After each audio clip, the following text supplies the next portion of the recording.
कल हम लोग विलयन के बारे में सामान्य जानकारी पढ़ चुके थे।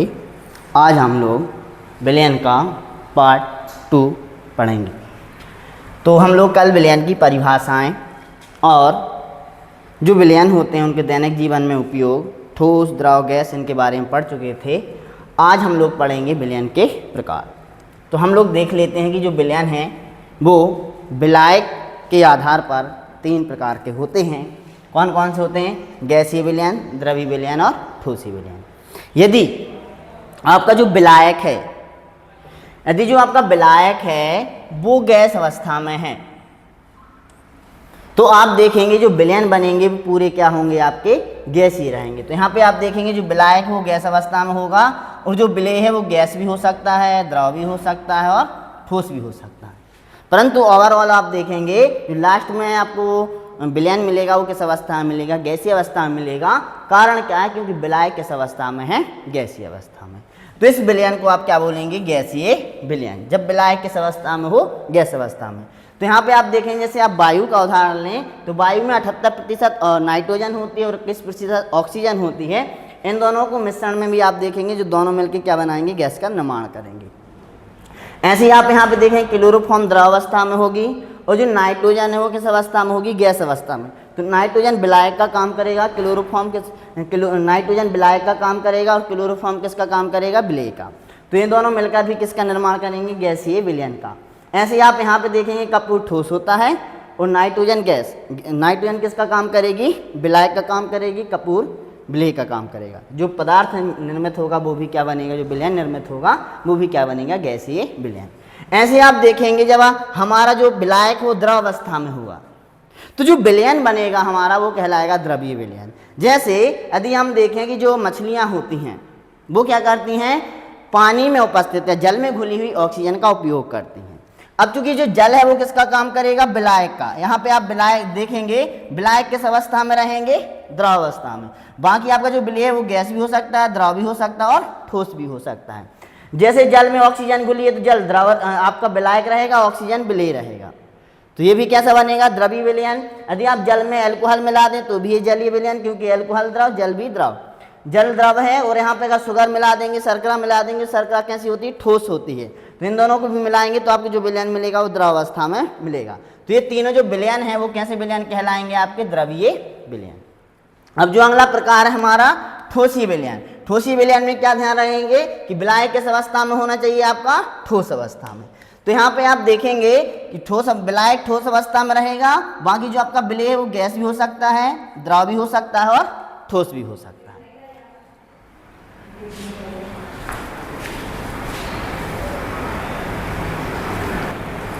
तो आप देखेंगे कि जो विलायक रहेगा वो ठोस अवस्था में रहेगा। जब हम ठोस में गैस मिलाएंगे जैसे प्लेटियम पर, जब हाइड्रोजन एब्जॉर्ब होगी तो जो विलयन बनेगा, क्योंकि विलायक जो ज़्यादा मात्रा में प्लेटियम किस अवस्था में? ठोस अवस्था में। तो विलयन कैसा बनेगा? आपका ठोसीय। इसी प्रकार आप देखेंगे जो यहाँ पे द्रव जब हम मिलाएंगे ठोस में, जैसे सोडियम धातु है वो किस अवस्था में होती है? ठोस अवस्था में। जब हम मरकरी को मिलाएंगे तो यहाँ बनता है अमलगम बनता है, सोडियम अमलगम। तो यहाँ पे आप देखेंगे मरकरी हमेशा द्रव अवस्था में होती है, सोडियम किस अवस्था में होगी? यहाँ पे ठोस अवस्था में। तो यहाँ पे जो विलयन बनेगा वो भी ठोसीय विलयन। ऐसे जब कॉपर में हम जिंक मिलाएंगे तो पीतल बनेगा, पीतल भी किस अवस्था में होता है? ठोस अवस्था में। तो हम देखेंगे कि विलायक के आधार पर, विलायक गैस है तो विलयन गैसीय, विलायक द्रव है तो विलयन द्रवीय, और यदि विलायक ठोस अवस्था में है तो हमारा जो ओवरऑल विलयन बनता है वो कैसे बनेगा? ठोस अवस्था में ही मिलेगा। ठीक है। अब हम लोग पढ़ेंगे सांद्रता के आधार पे विलयन के प्रकार। तो देखेंगे कि सांद्रता के आधार पे विलयन के कौन कौन से प्रकार होते हैं। तो हमारी हेडिंग क्या रहेगी? सांद्रता के आधार पर विलयन के प्रकार।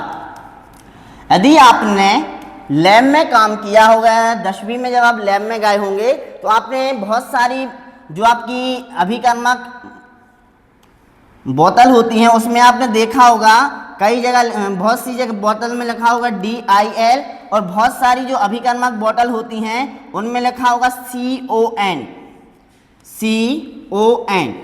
DIL का मतलब है डाइल्यूट मतलब तनु, और CON का मतलब है कंसंट्रेट मतलब सांद्र।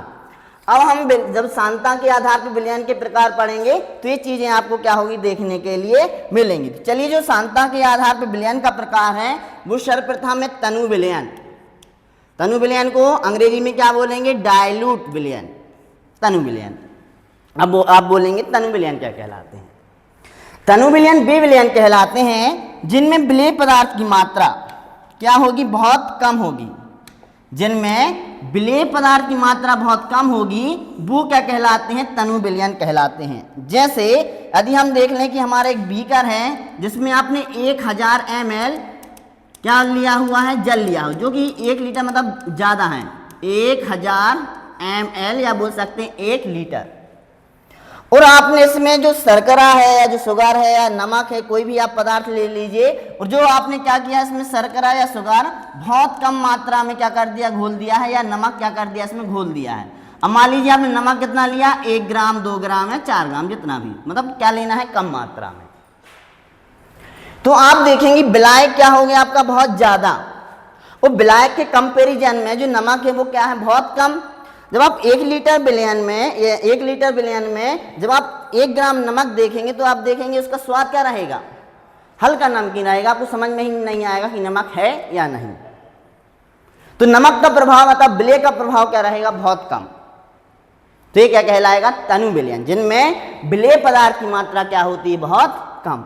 वे विलयन जिनमें विलेय पदार्थ की मात्रा क्या होती है? बहुत कम होती है, क्या कहलाते हैं? तनु विलयन कहलाते हैं, डाइल्यूट विलयन कहलाते हैं। जबकि यहीं आप देखेंगे दूसरा जो हमारा बिंदु है वो क्या है? सांद्र विलयन। सांद्र विलयन क्या कहलाएंगे? वे विलयन जिनमें विलेय पदार्थ की मात्रा तनु विलयन से क्या होगी? ज्यादा। ध्यान रहे, हमने क्या बोला? तनु विलयन से ज्यादा। जैसे यहां पे हमने देखा कि हमने कितना नमक लिया था? 1 ग्राम लिया था। अब मान लीजिए यहां पे हम कितना ले लें? 10 ग्राम नमक ले लें। 1 ग्राम की जगह कितना ले लें? 10 ग्राम क्या ले लें? NaCl। तो जो आप विलयन है उसमें क्या है? खारापन बढ़ जाएगा। किसके कारण? क्योंकि हमने विलेय पदार्थ की मात्रा उसमें ज्यादा घोल दी है। तो आप क्या, जो सांद्र विलयन है, जो कॉन्सेंट्रेट विलयन, उसकी परिभाषा क्या होगी? वे विलयन जिनमें विलेय पदार्थ की मात्रा तनु विलयन से अपेक्षाकृत क्या होती? अधिक। 1 ग्राम की अपेक्षा कितना है? 10 ग्राम। तो ऐसे विलयन क्या कहलाएंगे? आपके सांद्र विलयन कहलाते हैं। चलिए, अगला टॉपिक है। हालांकि आपको ये आसानी समझ में आ रहा होगा, और यदि आपने कक्षा 11वीं में भी देखा होगा तो आपने कहीं ना कहीं इनको पढ़ा होगा। ठीक। अब जो अगला टॉपिक हम पढ़ते हैं असंतृप्त, अनसैचुरेटेड। तो शब्द से ही आप समझ गए होंगे कि असंतृप्त। संतृप्त का मतलब क्या होता है? जैसे यदि हमें 10 रुपए की आवश्यकता है और हमें 10 रुपए मिल गए तो हमारी जरूरत क्या हो गई? समाप्त हो गई। तो हम बोलेंगे इसे संतृप्त। अब लेकिन क्या हुआ कि हमें 10 रुपए की आवश्यकता थी, किसी ने 5 ही बस दिए, तो हमारी जो आवश्यकता है पूरी नहीं हुई, तो हम संतुष्ट नहीं हैं, तो उसे क्या बोलेंगे? असंतृप्त। ऐसे ही हम विलयन की कंडीशन में जाएं, मान लीजिए कि एक निश्चित ताप पर, यहाँ पे टेम्परेचर को थोड़ा सा ध्यान रखेंगे, टेम्परेचर को आपको ध्यान रखना है। मान लीजिए आपने एक बीकर लिया है, उस बीकर में जो आपका वाटर है, जो आपका जल है, विलायक के रूप में वो कितना है? 1000 ml या 1 लीटर। अब जो 1 लीटर जल है, और आप ये मान के चलिए कि 1 लीटर जल में हम अधिकतम नमक कितना घोल सकते हैं? मान लीजिए 200 ग्राम। अधिकतम कितना घोल सकते हैं? 200 ग्राम का 25 डिग्री सेल्सियस ताप पर। एक निश्चित आयतन में हमने जो आयतन लिया है वो कितना लिया है? 1 लीटर। एक निश्चित आयतन में 25 डिग्री सेल्सियस ताप पर हम इसमें कितना नमक घोल सकते हैं? 200 ग्राम। लेकिन क्या हुआ कि आपने 200 ग्राम घोला ही नहीं, आपने केवल क्या किया? 150 ग्राम या 50 ग्राम या 20 ग्राम नमक घोला। मान लीजिए यहां पे आपने कितना घोल दिया? केवल 100 ग्राम। तो इसमें घोल अधिकतम कितना घोल सकता था? 200, लेकिन घोलना कितना है? केवल 100, है ना। तो यदि हम 200 घोल सकते थे और आपने केवल 100 ग्राम घोला है, तो उसकी जो आवश्यकता थी वो क्या हुई? पूरी नहीं हुई। तो जो ही विलयन बना है वो कैसा है, असंतृप्त। मतलब 10 रुपये हमें चाहिए थे, आपने केवल कितने रुपए दिए, 5 रुपये दिए हैं, मतलब हमें और पैसे की आवश्यकता। अर्थात ये जो विलयन है, अब ये जो पदार्थ है इसमें और विलेय पदार्थ घुल सकता है, तो यहाँ पे जो विलयन बना है वो कैसा बना है, असंतृप्त। यदि आपको नहीं समझ में आया तो थोड़ा सा और रुकिए, अब जो अगला पॉइंट देखेंगे उससे आपको ऑटोमेटिक समझ में आ जाएगा। अब आता है अगला संतृप्त, संतृप्त विलयन। जैसे यहां पे आप आसानी से समझ जाएंगे कि इस बीकर का जो टेम्परेचर है 25 डिग्री सेल्सियस है। 25 डिग्री सेल्सियस पे अधिकतम कितना नमक घोल सकते हम लोग, 200 ग्राम। तो आप बोलेंगे कैसे पता चलेगा कि अधिकतम 200 ही ग्राम घोल सकते हैं। तो आप क्या करें, बीकर लें, कमरे का टेम्परेचर कितना, 25 डिग्री सेल्सियस, उसमें नमक घोलते जाएं बीकर में, उसे स्टेप घुमाते जाएं। एक निश्चित समय बाद आप देखेंगे कि नमक क्या हो जाएगा, तली में बैठना प्रारंभ हो जाएगा, अर्थात नमक घुलना बंद हो जाएगा। तो उस टेम्परेचर पे उस विलायक में क्या होगी, वो विलेय की अधिकतम मात्रा होगी। तो यहाँ पे समझने के लिए हमने कितना लिया, 200 ग्राम की। अब इस 25 डिग्री सेल्सियस ताप पर इस 1 लीटर जल में क्या हो सकता है, 200 ग्राम नमक से और अधिक नमक नहीं घुला जा सकता। तो यहाँ पे जो विलयन बनेगा, 200 ग्राम जब नमक इसमें घुल जाएगा 25 डिग्री सेल्सियस पे, इससे ज्यादा और नहीं घुल सकता है। तो यहाँ पे जो विलयन बनेगा वो क्या बनेगा, सैचुरेटेड विलयन, संतृप्त विलयन। वे विलयन जिनमें निश्चित ताप पर विलेय पदार्थ की मात्रा और अधिक नहीं घोली जा सकती, क्या कहलाएंगे, संतृप्त विलयन कहलाएंगे। वहीं यदि आप 200 ग्राम घोल सकते हैं और आपने 100 ग्राम घोला है, अर्थात आप और अधिक विलेय पदार्थ की मात्रा घोल सकते हैं, तो कहलाएंगे असंतृप्त। आशा करते दोनों ही मतलब चारों ही टॉपिक आपको समझ में आ गया। जो अगला टॉपिक है सांद्रता के आधार पर, और 5वां है और अंतिम है, क्या है, अति संतृप्त। क्या कहलाएंगे अति संतृप्त विलयन, वे विलयन जिनमें विलेय पदार्थ की मात्रा संतृप्त विलयन से अधिक होती है। और कब अधिक हो सकती है, जब हम टेम्परेचर क्या कर दें, बढ़ा दें। वे विलयन जिनमें विलेय पदार्थ की मात्रा क्या होती है, संतृप्त विलयन से अधिक होती है, क्या कहलाते हैं, अति संतृप्त विलयन कहलाते हैं। जैसे आपने अभी देखा कि 25 डिग्री सेल्सियस पे तो हम कितना घोल सकते थे, केवल 200 ग्राम। यदि हमें उसकी सांद्रता और बढ़ानी है, नमक की मात्रा और घोलना है, क्या बढ़ाना पड़ेगा हमें, टेम्परेचर।